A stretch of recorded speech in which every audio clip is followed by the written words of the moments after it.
This is Talking Café. It's Bella Lapwood, village agent for Mendip West, and today I am joined by Claire, who is the Community Education Coordinator for the Red Cross.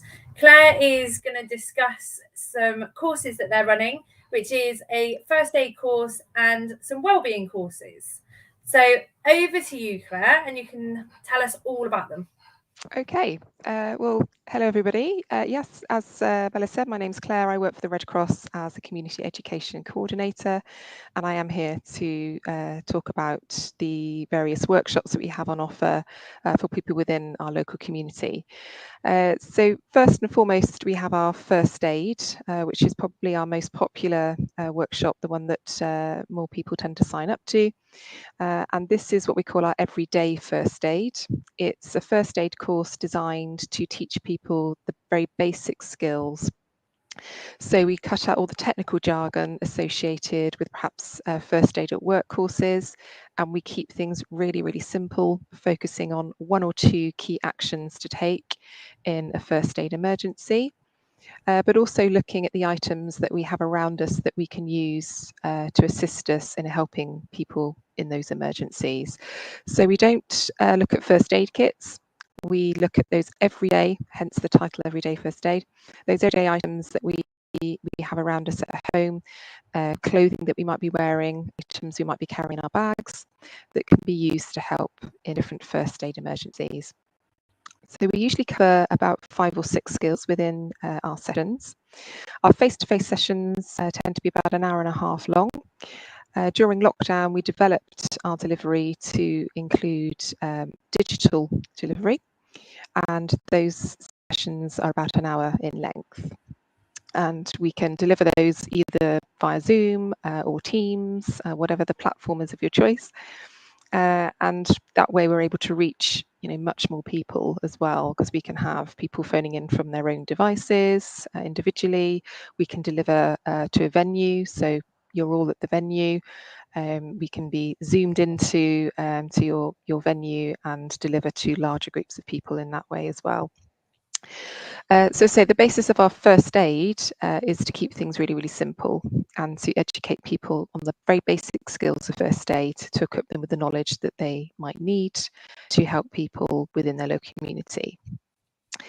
So some of the first aid skills that we cover, just as an example, is how we can help someone who's acquired a nasty burn, how we can help someone who suffers with epilepsy, how we can help someone who has had a stroke, how we can help someone with a heart attack or is having a heart attack, how we can help someone who has got a nasty bleed.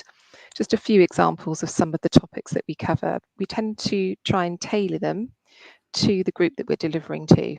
So we'll have that conversation with you before we deliver the course to decide what skills are best appropriate for the group that we're delivering to, the people that you're supporting.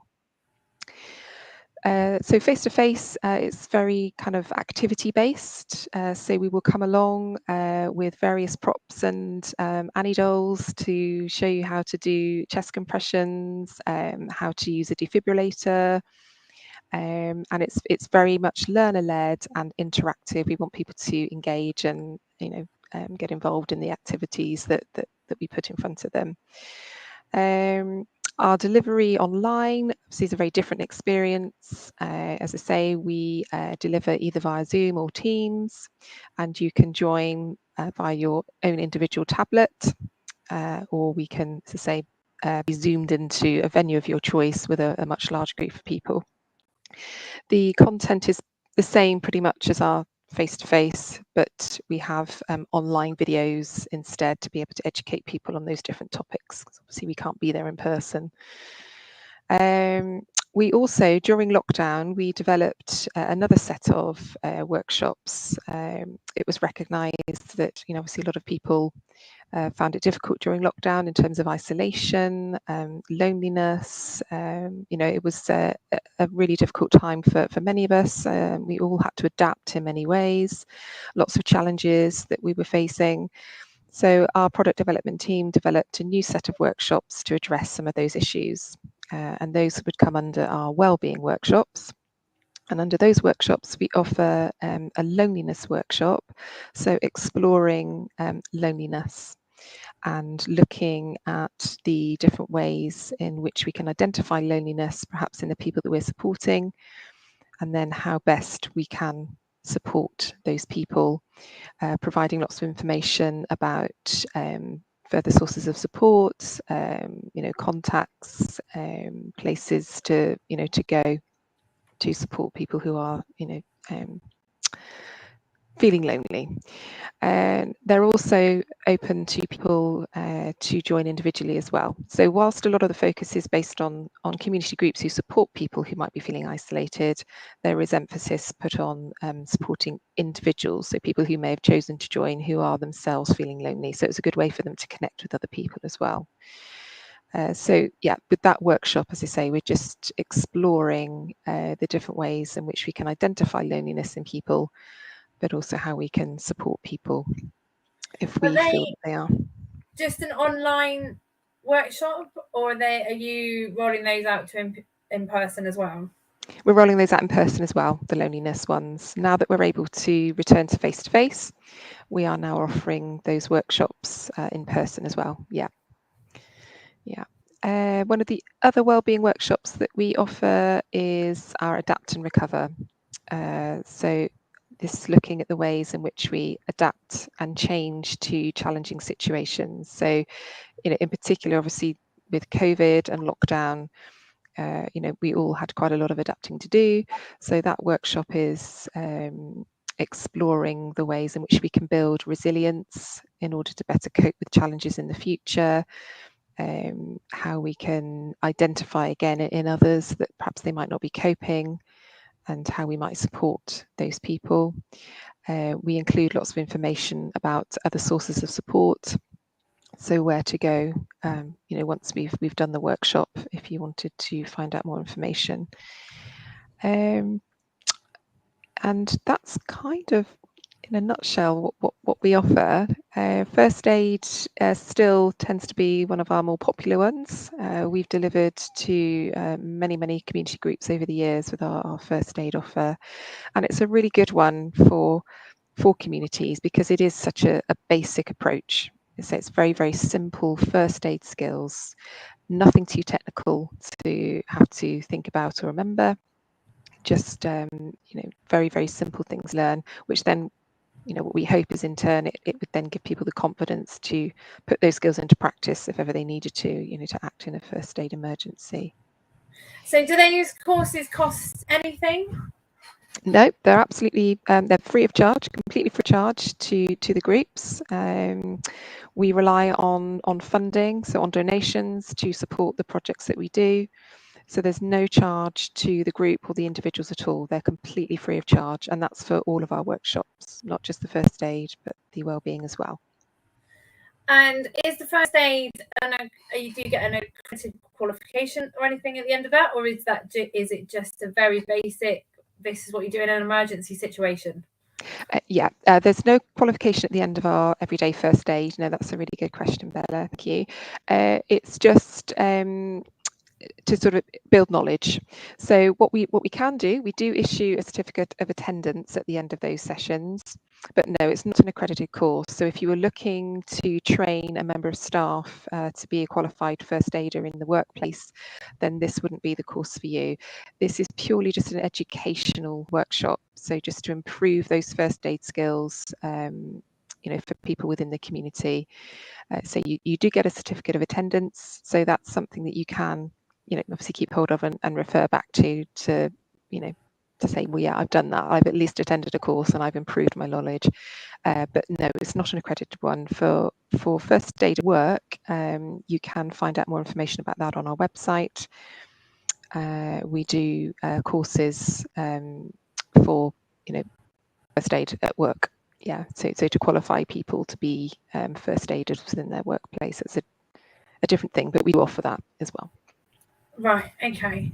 And I think we have got most of the links for all of the things that would need to be accessed. So all the links for the website are in the comments box, and all the links to the courses are in the comments box. And how do you register on the course if you're interested? Okay, so you can either get in touch with myself, so that's you may have the link in the chat, but I'll just repeat it just in case. So that's C Meaden, MEADEN, at redcross.org.uk, or by following the booking link, so which is in the chat there, I believe. Yeah. If you click on our booking link, then that takes you to our booking page online, where you can find out more information as well about the various courses that we offer, and are able to book what you would like from there. So, and that can be done as an individual. So you could go in as an individual person wanting to book yourself onto a course on that link. And it can also be done as, say, a head of a community group that wanted to book their whole community group onto a course. Yeah, absolutely. Yeah, so either a community group or an individual. So say for instance the loneliness workshop, we get quite a lot of individuals who want to book on that because they're feeling the effects of loneliness themselves, and they want to join, as an individual, using their their device of choice. And it's a good way to bring those individuals together to talk about loneliness.